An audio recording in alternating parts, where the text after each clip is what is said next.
로마서 1장 17절 말씀입니다. 복음에는 하나님의 의가 나타나서 믿음으로 믿음에 이르게 하나니 기록된 바 오직 의인은 믿음으로 말미암아 살리라 함과 같으니라. 아멘. 우리 다 같이 읽겠습니다. 시작.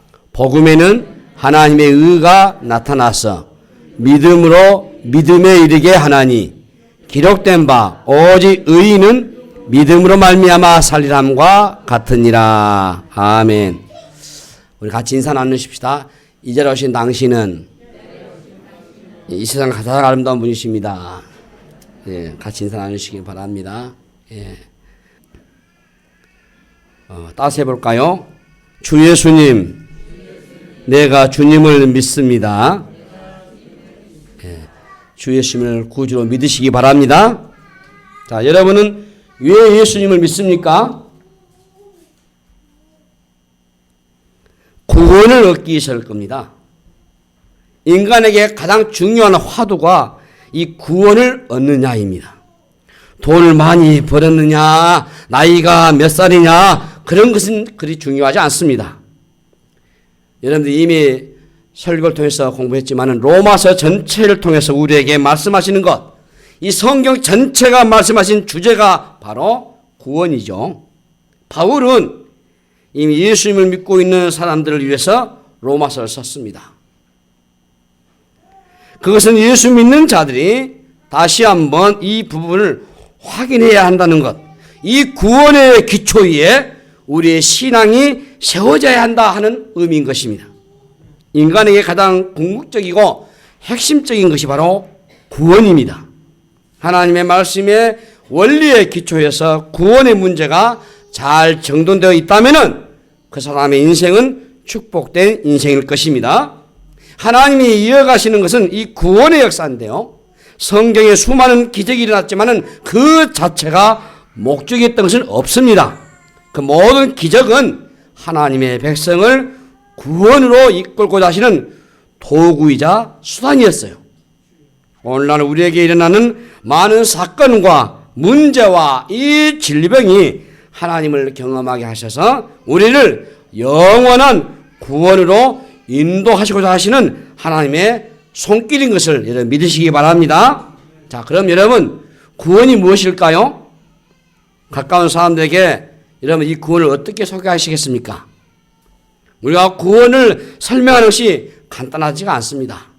흔히 우리가 알고 있는 구원은 예수 믿고 천국 가는 것이라고 하는 것, 틀린 말은 아니지만은 완전한 해답은 아니에요.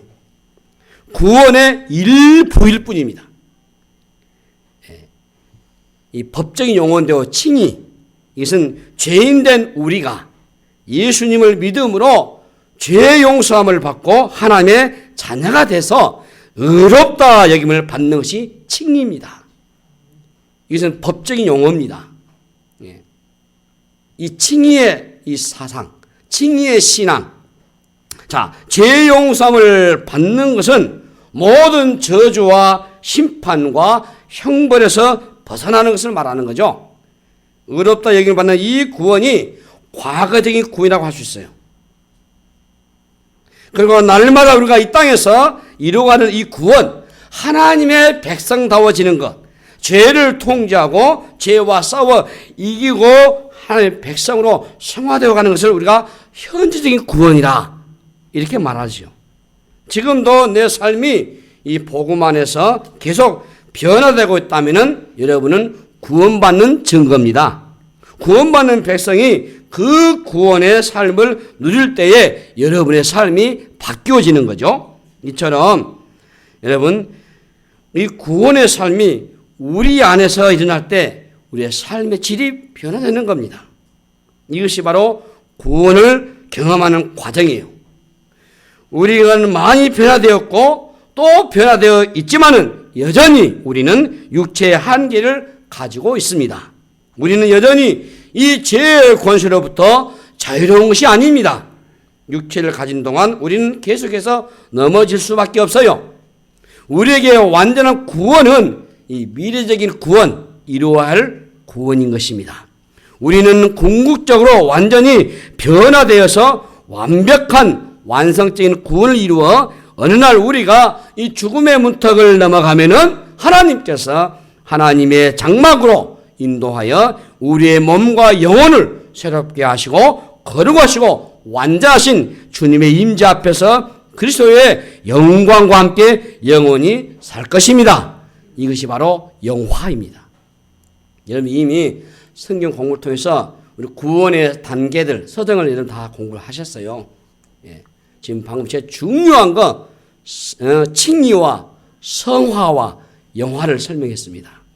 자, 오늘 우리의 삶에 이런 구원들이 어떻게 주어지겠습니까? 여러분 이 구원은 어떻게 이루어져 가고 있습니까? 오늘 우리 본문에서 바울은 이 복음이 모든 믿는 자에게 하나님 주신 능력이라고 말하시면서 너무나 귀한 핵심을 말씀하셨어요. 자, 우리가 먼저 16절 한번 읽어볼까요? 시작. 16절. 내가 복음을 부끄러워하지 아니하노니 이 복음은 모든 믿는 자에게 구원을 주시는 하나님의 능력이 됩니다. 먼저는 유대인에게요 그리고 헬라인에게로다. 17절 말씀 시작. 복음에는 하나님의 의가 나타나서 믿음으로 믿음에 이르게 하나니 기록된 바 오직 의인은 믿음으로 말미암아 살리라 함과 같으니라. 자, 여러분 왜 복음이 하나님의 능력이 되겠습니까? 모든 믿는 자에게 구원을 주시는 하나님의 이 복음이기 때문에 자, 하나님 베푸신 능력은 예수 그리스도가 십자가를 지시고 부활하신 일을 통해서 이게 드러나거든요. 그래서 로마서에서 강조하는 것은 우리의 본문의 말씀 믿음으로 의롭다 하심을 얻는 이 이신칭의의 교리. 다시 해볼까요? 이신칭의. 이 여러분 용어들 제가 방금 아주 중요한 거 했습니다. 칭의, 성화, 영화 그리고 이신칭의. 그래서 우리 개신교에서 아주 중요한 이런 용어들입니다. 자, 복음에는 하나님의 의가 나타나서 믿음으로 믿음에 이르게 하나니 기록된 바 오직 의인은 믿음으로 말미암아 살리라. 무엇을 믿는다는 것입니까, 여러분? 하나님께서 행하신 그리스도를 통한 구원의 방법을 믿는 겁니다. 인간 스스로 추구했던 모든 방법과 이론들을 다 포기하고 하나님이 제시하신 구원의 길을 따르는 것이 믿음인 줄로 믿습니다. 하나님이 우리를 판단하시는 기준은 아주 단순해요, 여러분. 뭐예요? 따라서 합시다. 믿음입니다. 차별하거나 그 사람이 어떤 행동을 했거나 어떤 과거를 가지고 있든지 간에 그 사람의 인격 수준이 어떤지 이걸 따지지 아니하시고 오직 믿기만 하라는 거죠. 복음은 하나님의 능력입니다. 그 하나님의 능력이 우리에게 미치게 하는 것은 우리의 믿음이라고 하는 이 통로입니다. 하나님이 구원의 길을 복잡하게 만드셨다면 아무도 그것을 얻을 수가 없을 것입니다. 우리 하나님은 너무나도 간단하게 뭘 요구하셨어요? 믿음만 하려고 하셨어요. 믿기만 하면은 그 하나님의 능력이 우리에게 유효해진다. 우리에게 유효해진다 하는 것입니다. 우리가 믿음으로 받아들이기만 한다면은 하나님께서 우리를 구원의 길로 이끄시면서 결단코 그 구원은 실패하지 않고 끝까지 책임져 주시고 완성시켜 주신다고 하신 것이죠. 하나님 편에서 시작하신 그 구원을 우리가 받아들이기만 하면은 하나님께서 그 구원을 반드시 성취하시고 아무도 그 구원을 하나님의 손에서 빼앗을 자가 없을 것입니다. 그래서 바울이 확신하는 그 가운데 로마서 8장 38절 이하에 말씀하세요. 자, 들어보세요. 내가 확신하노니, 바울이 내가 확신하노니 사망이나 생명이나 천사들이나 권세자들이나 현재일이나 장래일이나 능력이나 높음이나 깊음이나 다른 어떤 피조물이라도 우리를 우리 주 예수 그리스도 안에 있는 하나님의 사랑에서 끊을 수 없느니라. 아멘. 한마디 얘기하면 뭡니까? 우리의 삶에서 일어나는 어떤 일이나 사람을 통해서도 우리에게 주어진 이 구원의 줄을 끊을 수가 없다는 겁니다. 하나님의 사랑 안에 붙들려 있기 때문에 여러분 그것보다 더 강력한 것이 없기 때문인 것이죠. 그래서 우리의 구원은 하나님의 능력 안에서 이루어지는 겁니다. 그래서 우리가 믿음을 갖기만 하면은 그 믿음 안에서 주어진 하나님의 능력이 우리를 붙잡고 있어가지고 우리의 구원이 결단코 뺏길 수가 없다는 것입니다. 이 구원의 확실성, 구원은 하나님 편에서 계획하시고 실행하시고 완성하실 것입니다. 우리에게 필요한 것이 바로 믿음이에요. 그 믿음이 하나님의 능력을 체험하게 하고 구원을 얻게 하시는 것입니다.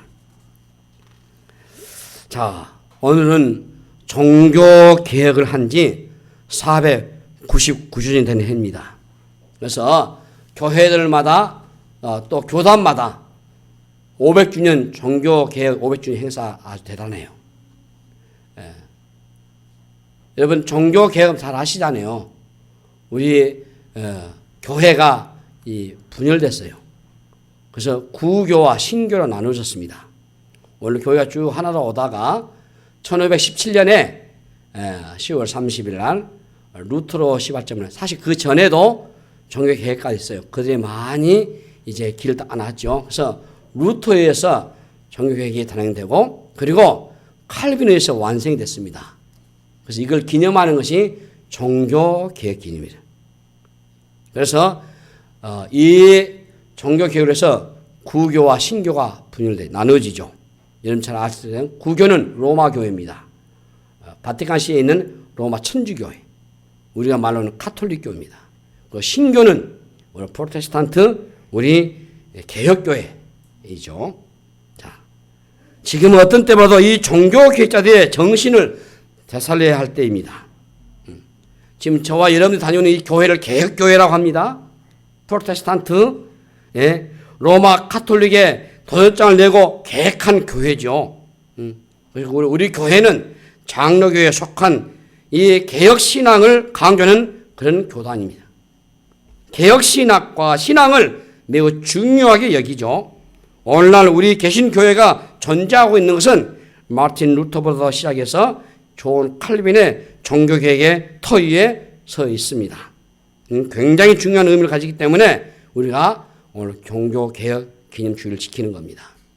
우리 한국에 있는 전 세계에 있는 모든 개신교회는 오늘 종교개혁 기념을 맞이할 겁니다. 이번에 지금 프란시스코 교황은 개신교하고 화합하기 위해서 하나가 되기 위해서 지금 오늘 스웨덴을 방문했다고 합니다. 스웨덴은 독일에서 시작된 이 루터와 프랑스에 시작된 이 칼빈의 이 신학 사상이 스웨덴에 와서 꽃을 피워요. 그리고 제네바가 성시화되고 그리고 유럽이 구라파가 아주 개혁교회로 변화되죠. 그런데 지금은 스웨덴은 주로 루터파 교회들이 많아요.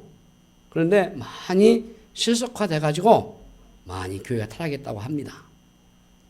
끊임없이 로마 교회는 개신교회와 화합하자, 하나 되자 하고 부르시죠.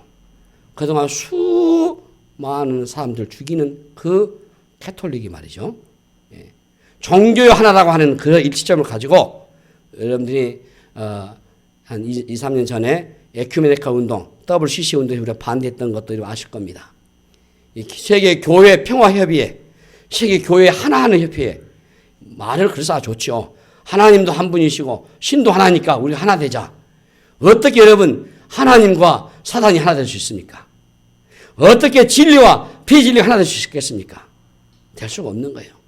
그런데 그들은 하나 되자는 운동을 전제로 해가지고 단일 정부를 세우려고 그래요.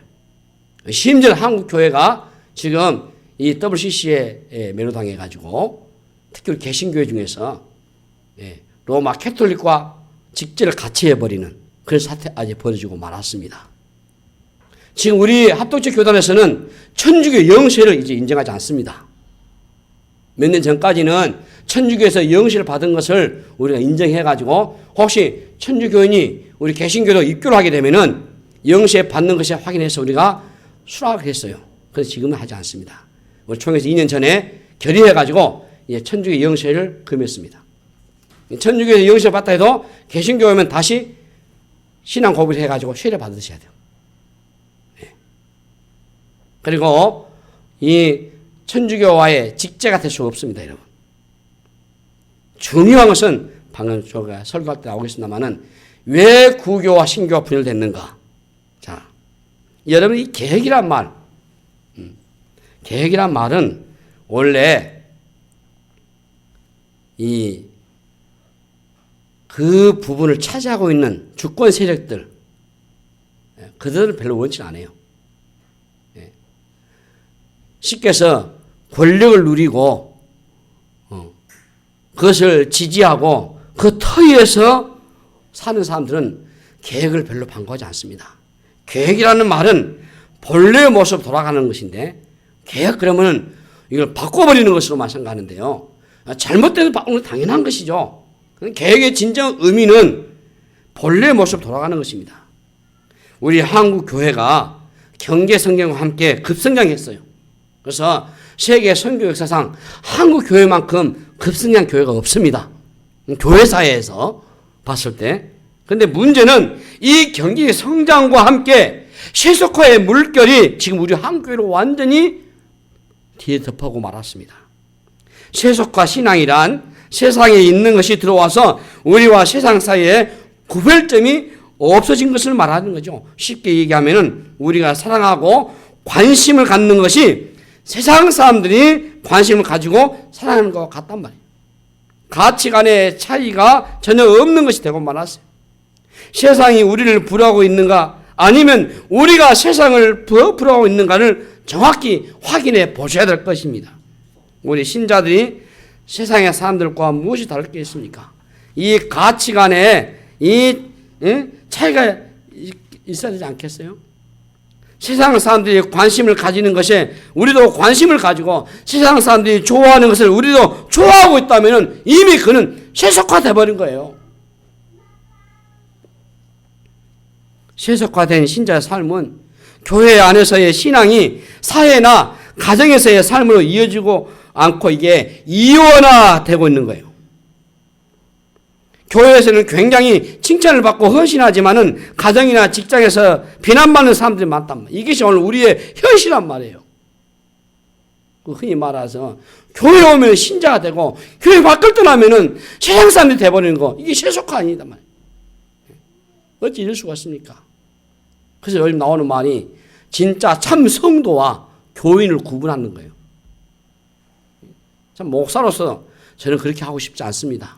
저는 여러분들이 다 그리스도인들이고 참 신앙이라 보지, 여러분들이 교회만 출석하고 교회 의무금 헌금 내고 그래서 교회는 자기가 치는 그런 교인이 아니다고 봐요. 주 예수의 피로 죄 사함 받고 구원받는 주의 백성들이고 거룩한 신자고 성도잖아요. 우리가 주일날만 교회 와가지고 예배 참여하고 믿지도 않는, 예수를 믿지도 않는 교회만 떠나버리면 세상 사람과 동일해버리는, 그래서 저는 안 된다고 봅니다. 저는 여러분들 한 분도 그런 분이 없다고 봐요. 그런데 지금 한국교회가 이런 지경에 와고 말았습니다. 특히 교회 안에 물량주의와 힘의 거시기 밀고 들어왔어요. 이 복음을 변절시켜버리고, 그래서 복음을 다 차단시켜버리고, 누가 요즘 교회 갑니까? 어제 우리 교회 여러분들이 나와서 전도행사를 했어요. 청년들이 찬양하면서 장로님, 안수집사님, 권사님들이 이곳저곳 다니면서 전도지를 나눠주고 주님의 사랑을 전했습니다. 요즘 누가 교회 갑니까? 천주교 가고 말지 왜 교회 이런 말 들어야 됩니까? 그래서 오늘 한국교회의 이러한 비참함이 3,500을 들어가지고 예배당을 짓는 거 아니면은 수십만 명이나 해가지고 자기의 사리사욕 채우는 이런 못된 망이는 짓을 한국교회 서슴없이 하고 있잖아요. 한 해 500개에서 600개 교회가 문을 닫는 현실입니다, 지금. 왜 한국이 이 복음을, 우리 신앙의 선배들이 피로 보낸 이 복음을 교회를 다 망쳐버리고 복음을 다 차단시켜버리고 이렇게 되고 말았어요. 다 허수죠, 허수. 결국은 수의 문제가 아니고 힘의 문제가 아니고 신실한 그리스도인인가 이 회중 군중인가 이 문제다 저는 봐요. 군중이 아무리 많아도 영향력은 전혀 미치지 못합니다. 모였다 흩어지는 것 외에 의미가 없다면은 그래 허수고 말 겁니다. 예수님 주변에 언제나 사람들이 몰려 들어왔어요. 그러나 군중은 자기의 목적을 이루기 위해서 예수님을 쫓았고 그 목적이 이루어지지 않으면 언제든지 그들은 예수님을 버렸습니다. 그러나 그리스도인들, 제자들은 예수 그리스도를 위해서 자기의 목적과 포기하고 목숨을 버렸어요. 오늘날 참된 그리스도인들 얼마가 있는가가 우리 한국교회에 주어진 질문이라고 저는 봅니다. 이 종교계에 일어난 발단은 교황 레오 10세 때 베드로 성당 건축을 위해서 기금 마련을 하고자 면죄부를 강매하는 것부터 시작이 됐습니다. 오랫동안 끌어온 성당의 건축을 완공하기 위해서 무리수를 둔 거죠. 물론 그 이면에는 교회 정치를 통한 문제와 비리들, 왜곡된 진리들로 부패되어 있었어요. 그때 젊은 사제였던 마르틴 루터가 1517년 10월 31일 개혁의 깃발을 들고 로마 가톨릭의 정면으로 도전했습니다. 처음에는 몇 가지만 해결하고자 시작했지만 예상하지 못한 이 개혁의 불길이 치솟아서 모든 문제가 돌출되었습니다.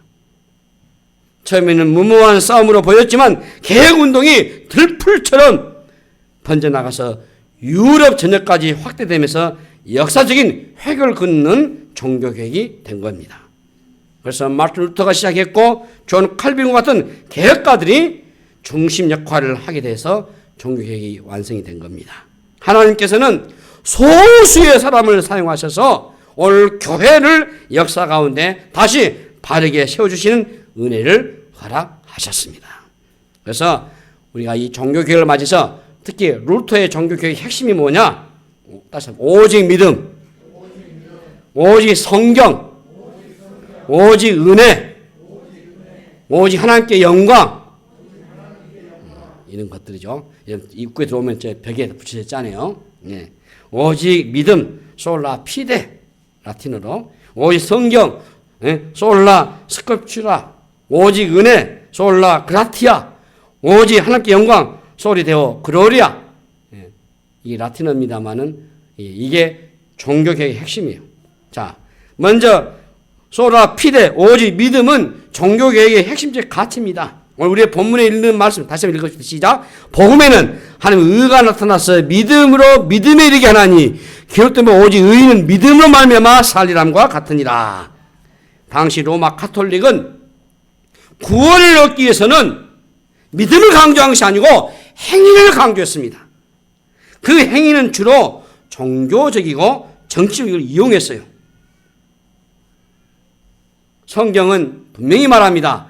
믿음으로 말미암아 구원을 얻었다고 했지 믿음으로 부족해가지고 뭔가 좀 덧붙여서 구원 얻는 것처럼 강조하는 것이 아니에요. 예?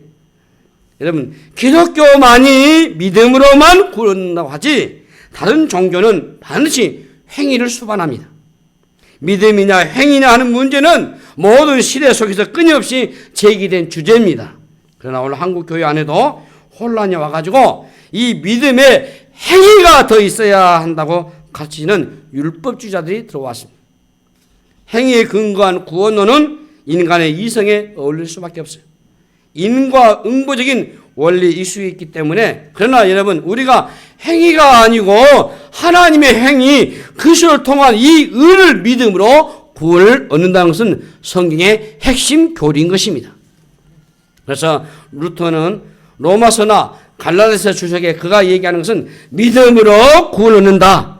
이 사실을 눈을 뜨고 오직 믿음을 외치면서 로마 가톨릭의 진리의 애곡의 정리로 도전을 낸 것이죠. 두 번째는 오직 성경, 소라 스크립추라입니다. 종교개혁은 기본으로 돌아가자는 운동이에요. 제가 서도 얘기했잖아요. 개혁은 기본으로 돌아가는 것이 뭡니까? 성경으로 돌아가자 그 말이에요. 성경으로. 이 기본이 무너지면 다 무너져 버려요. 기본 중에 기본이 성경입니다. 중세기의 일반 신자들은 성경 읽지를 못했어요. 성경은 학문적인 언어인 이 라틴어로 기록되어 있어서 신학을 전공한 성직자들만 읽어주셨어요. 그래서 일반인들은 성경에 대해서 무지하게 되고 로마 가톨릭 교회가 마음 놓고 부패를 하게 된 요인이 되고 말았어요. 지금은 우리 성도 수준이 꽤 높습니다. 그런데 이 중세 때는 일반 평신들이 성경을 못 봐요. 읽을 수가 없어요. 성경 말씀이 나침판이고 우리를 인도하는 빛이고 모든 것을 지을 수 있는 자와 같지 않습니까? 그래서 성경을 캐논이라 해요. 캐논, 적도, 자. 루터가 기획할 수 있던 것도 성경에 그가 관심이 많았기 때문이에요. 당시 신학교나 수도원에서는 성경을 경시하는 풍조였었는데 성경의 권위보다 교회의 전통이 더 위에 있고, 지금 로마 캐톨릭은 성경 위에 누가 있습니까? 교황이 있어요. 그래서 그들은 성경의 유엇을 주장하고 교황 무엇을 주장한다고 말이에요. 성경은 틀렸으면 틀렸지 교황은 틀리지 않았다. 이 말이 될 소리입니까? 근데 그들은 교황 무엇을 주장해요? 사로에 의하면은 루터가 평소에 성경을 중요하게 여겼는데 수도원에서 성경을 읽은 유일한 사람이었다고 합니다. 그가 성경을 읽고 연구하다가 어느 날 교회가 잘못된 길로 가고 있다는 것을 확신하게 했어요. 그래서 이 종교개혁에 루터의 가장 큰 공헌이 있다고 한다면은 성경을 그가 독일어로 번역한 것입니다.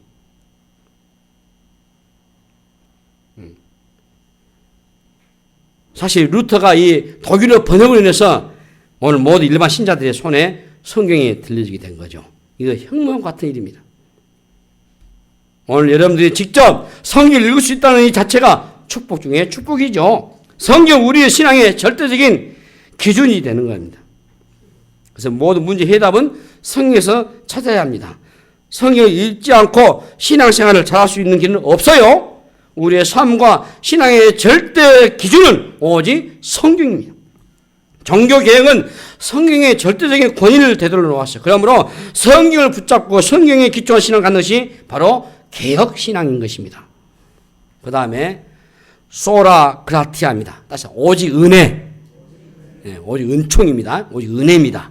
우리가 구원받는 것은 하나님의 은혜입니다.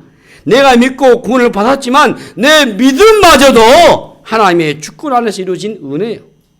바울의 서신을 보면은 나된 것은 하나님의 은혜라 라고 시작해서 끝에 은혜로 끝을 맺고 있어요. 우리에게는 소망이 없고 구원을 얻을 만한 것이 없기 때문에 하나님께서 우리를 건져주셔야 구원이 가능한 거죠. 우리의 삶을 돌아보면은 나의 노력이나 실력이 아니고 하나님의 은혜로 된다는 것을 인정할 수밖에 없잖아요. 우리가 노력도 하고 최선을 다해야 하지만은 하나님의 은혜가 없으면은 아무것도 안 되는 것입니다. 그러면 우리는 하나님의 은혜로 그리스도인이 되었고 하나님의 은혜로 이 마지막 구원의 완성이 예수를 믿고 은혜만을 붙잡으셔야 합니다. 교회가 타락할 때 혹은 우리 신앙에 문제가 생길 때는 하나님의 은혜보다 인간의 행위가 더 강조될 때예요. 우리가 은혜를 받을 때도 하나님께서 날 위해서 베푸신 것들을 깨달을 때입니다. 오직 하나님의 은혜가 우리를 구원합니다. 언제나 하나님의 은혜가 강조되고 하나님의 은혜만 붙드시기 바랍니다. 그리고 따라서 합시다. 하나님께 영광. 오직 하나님께 영광. 오직 하나님께 영광. 소리 데오 그로리아. 솔라 소리 데오 그로리아. 오직 하나님께 영광. 인간이 존재하고 있는 이유입니다. 우리는 끊임없이 하나님께 영광을 돌리셔야 돼요. 좋은 설교는 설교자가 아니고 하나님이 드러내는 설교다. 우리가 교회를 섬겨도 내가 무엇을 해야 한다는 나 중심적인 사고에서 벗어나지 못하잖아요. 그러나 우리가 주님이 하시는 일에 우리 사실 보조자일 뿐이라는 것을 잊으면 안 되는 거예요. 우리는 아차하는 순간에 하나님의 영광을 가로채거나 나의 기념비를 세워서는 안 된다고 봅니다. 이러면 끝나는 거죠. 아차하는 순간에 하나님의 영광을 도둑질해 불고 자기 기념비를 세워버리고 그러면 우리 이름은 드러나는 것이 좋지 않습니다. 우리의 존재 목적은 오직 하나님께 영광입니다.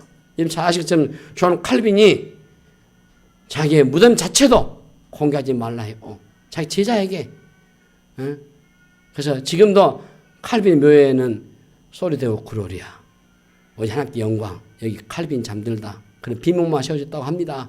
그 무덤이 진짜 칼빈 무덤인지 아닌지도 모른다고 그래요. 사실은 막 칼빈 제자들이 어느 하나 무덤 만들어가지고 이 칼빈 무덤이라 했겠죠. 몰라요. 또 하나 우리가 놓지 않아야 할 이 종교 개혁 정신은 이제 마무리하겠습니다. 이 만인지상주의입니다. 베드로서 2장 9절을 보시면 그러나 너희는 택하신 족속이요 왕같은 지상들이요 거룩한 나라요 그의 소유된 백성이니 이는 너희를 어두운 데서 불러내어 그의 기이한 빛에 들어가신 이의 아름다운 덕을 선포하게 하려 하심이라고 했어요.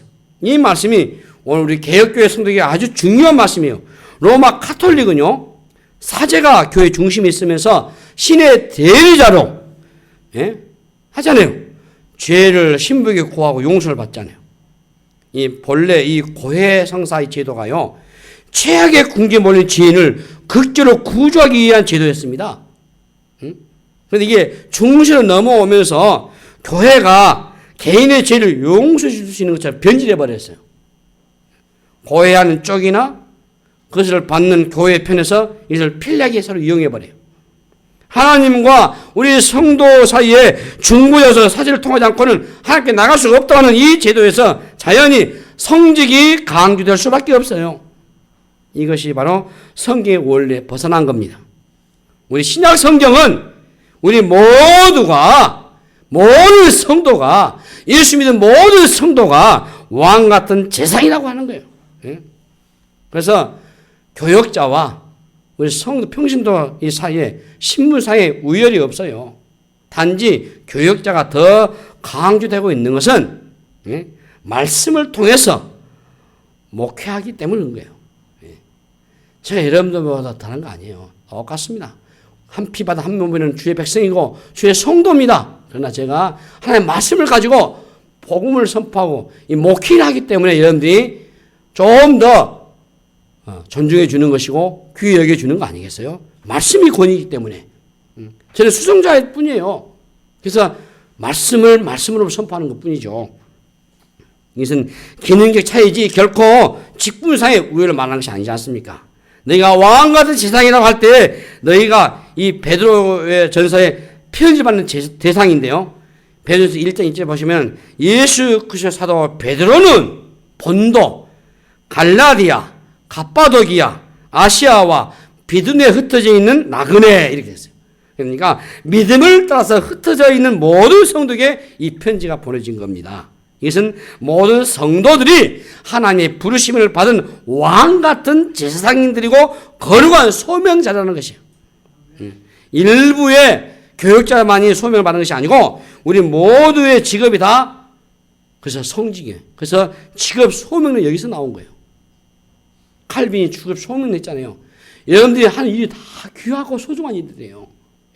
오늘 목사만 귀한 성직이 아니고 공직에 계시건 기업에 계시든 학교에 계시든 장사를 하시든 무슨 일을 하는 다 이런 일들이 다 거룩한 일이라고 말해요. 하나님 위해서 하는 일이기 때문에 교회당회하는 특정 장소만이 성전이 아니고 우리 자신이 성전이기 때문에 내가 서 있는 곳이 성전이고 거룩한 곳이잖아요. 우리의 모든 직업이 성직이기 때문에 그 직업이 영역 속에 최선을 다하니까 개신교 나라가 확연히 다르지 않아요. 계획주의 신앙이 들어가기 때문에 그런 거예요. 내가 하고 있는 직업이나 일을 통해서 하나님을 기쁘시게 하고 하나님의 이름을 듣는다면 그 일은 거룩한 일이 되고 영광을 받으실 것입니다. 오늘 우리 시대의 최고의 키워드가 있다면 변화입니다. 한 번의 변화가 아니고 계속적인 변화입니다. 우리 개혁교회는 끊임없이 개혁하고 변화를 추구하는 교회여야 합니다. 그래서 로마서 12장 2절 말씀에 너희는 이 세대를 본받지 말고 오직 마음을 새롭게 함으로 변화를 받아 하나님의 선하시고 기뻐하시고 온전한 뜻이 무엇인지 분별하라고 했습니다. 오늘 교회적으로나 우리 개인의 신앙을 돌아보면서 변화에 대한 열망을 계속 가지셔야 됩니다. 나도 모르게 치우치고 본질을 벗어나기 때문에 끊임없이 자신을 점검하고 신앙이 변질되지 않는지 살펴보셔야 합니다. 세월이 흐르면은 좋은 지도도 낡은 지도가 되고 말죠. 영원한 기업도, 영원한 제국도, 절대 권력도, 영원한 부도 없습니다. 세상에 어떤 것도 영원하지 않습니다. 교회도 마찬가지입니다. 앞선 세대가 그토록 아름다운 헌신을 통해 세웠던 이 교회가 오늘 100년도 되기 전에 문도 닫고, 예? 지금 유럽의 교회들은 다 레스토랑으로, 극장으로, 술집으로, 예? 다 출려하는 거 얼마나 우리에게 많은 아픔을 줍니까?